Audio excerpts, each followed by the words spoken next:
Hey everyone!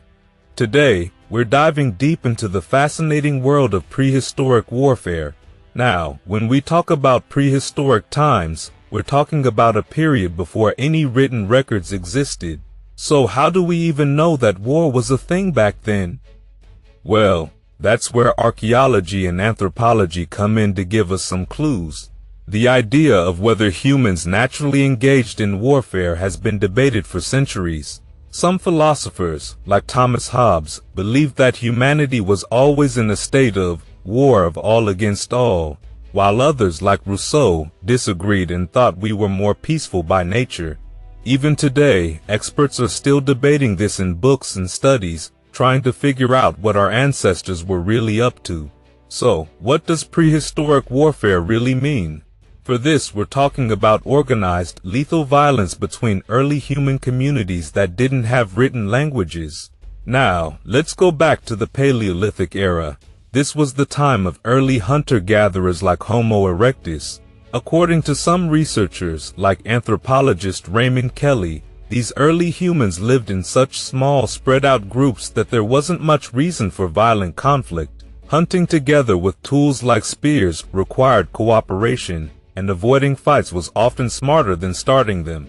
Some even think that competition for resources might have led Homo erectus to migrate out of Africa about 1.8 million years ago, just to steer clear of any conflicts. Now, there's a pretty wild theory that says maybe early humans wiped out the Neanderthals in a violent way. Some experts, including Jared Diamond, have suggested that our ancestors might have been responsible for their extinction. But to be fair, we don't really have solid proof of that, and other scholars have proposed different reasons for why the Neanderthals disappeared. Interestingly, Kelly believes that early humans weren't really involved in warfare until much later, when people started settling down and forming more permanent communities. This shift created new pressures, and raiding other groups suddenly became more common. And what about all those ancient cave paintings? None of the ones from the Upper Paleolithic period show people fighting each other. However, there are some images of people with arrows stuck in them, which could indicate conflict. These could have been random confrontations over hunting territory, but we can't be sure. It might have been something else like a punishment or even ritual sacrifice. Here's another challenge. Finding evidence of warfare from this time is tough because these early societies were mobile. They didn't leave behind big, durable structures like later civilizations did, and they lived a long time ago, so a lot of evidence has just decayed. Plus, not all early humans buried their dead, which means there's less for archaeologists to dig up. But even with the limited evidence, we know that violence wasn't completely absent. Take the site of Jebel Sahaba in modern-day Sudan, for example. Archaeologists found skeletons there that are over 13,000 years old, many of which had arrowheads embedded in them. This could be one of the earliest signs of a prehistoric massacre, possibly sparked by environmental issues. And over in Kenya, at a site called Nataruk, there's even more evidence of brutal violence from around 10,000 years ago. Human remains with fatal injuries, like obsidian blades stuck in bones, have been found there. But was this actual warfare, or just isolated acts of violence? The jury's still out. We also have early rock art from northern Australia, depicting acts of violence between hunter-gatherers, and it's about 10,000 years old. Similar evidence of small-scale warfare pops up in Mesolithic Europe too, where cave paintings show groups of archers attacking each other.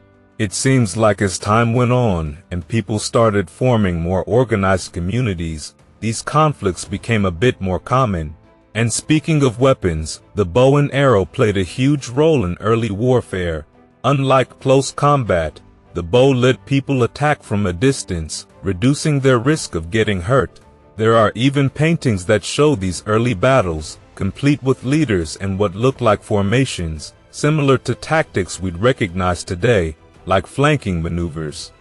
So, while the evidence of prehistoric warfare is scattered and sometimes hard to interpret, it's clear that violence has been part of human history for a very long time, even if it didn't look exactly like modern warfare. And as Neolithic societies became more settled after the agricultural revolution, conflict seems to have escalated into systemic warfare. A stark example of this is the Thalheim death pit in Germany, dating back to around 5500 BC. Here, archaeologists uncovered evidence of a brutal massacre. The skeletal remains tell a chilling story. Neighboring tribes, possibly clashing over resources or women, engaged in deadly combat. Among the bones, researchers discovered women's remains from immigrant groups, while the local bodies were mostly men and children. This suggests that the women were spared execution, likely captured as the spoils of war. It's believed the competition for women may have fueled these violent confrontations. But this wasn't an isolated incident. Similar patterns of violence have been found across Neolithic Europe, such as the fortified settlement of Schlitz, where over 200 people were killed in a massacre around the same time as Thalheim. These fortifications point to the fact that these people were defending themselves from aggressors, showing just how deeply rooted conflict was. Archaeologists continue to debate whether these early skirmishes should be considered warfare in the traditional sense, or spontaneous outbursts of violence. However, evidence of injuries from weapons on skeletons across early farming communities in northwestern Europe suggests that organized conflict may have been more common than previously thought. Fast forward a bit, and we see tensions brewing between different cultures like the pitted ware culture and funnel beaker farmers in Scandinavia. Palisades built by the farmers suggest they were preparing for potential clashes with their hunter-gatherer neighbors. The pattern of violence observed among these groups shows that conflict wasn't just isolated to one region, it was a widespread reality of life in early societies.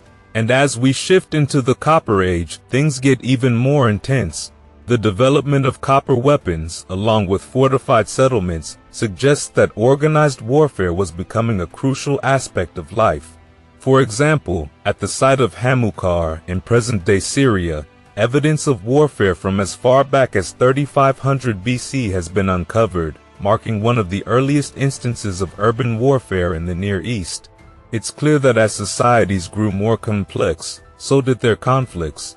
We also see the rise of warlike cultures, such as the Proto-Indo-Iranians, whose battles involved hundreds of warriors on both sides. The Sintashta culture, which emerged from this war-driven environment, is credited with the invention of spoke-wheeled chariots. This technological innovation revolutionized warfare across the ancient world, allowing for quicker and more efficient military campaigns. And when it comes to chariots, Egypt and Mesopotamia were no strangers.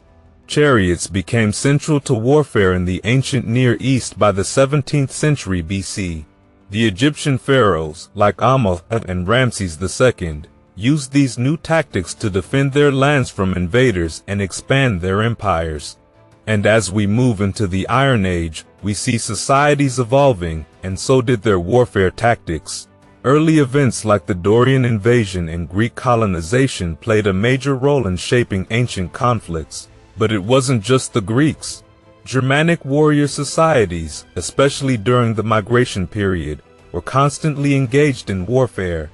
You can think of the Thorsberg Moor and Elarip Adel as archaeological evidence of these warrior traditions. In Britain, around 3,300 structures known as hillforts or defended enclosures have been identified. These weren't just for show, they were serious military sites, especially during the British Iron Age between 700 BC and the Roman conquest in 43 AD. But why build these forts?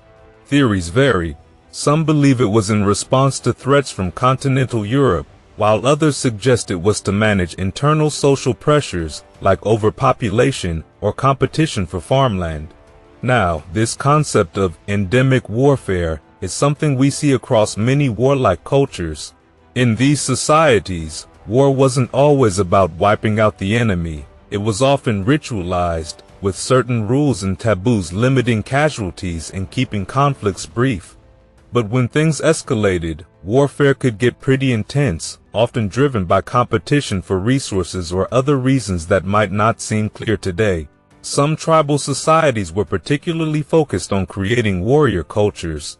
Think about the Nuer of South Sudan, the Maori of New Zealand, or the Dugam Dani of Papua. The Yanomami of the Amazon, sometimes referred to as the fierce people, were notorious for their intertribal warfare.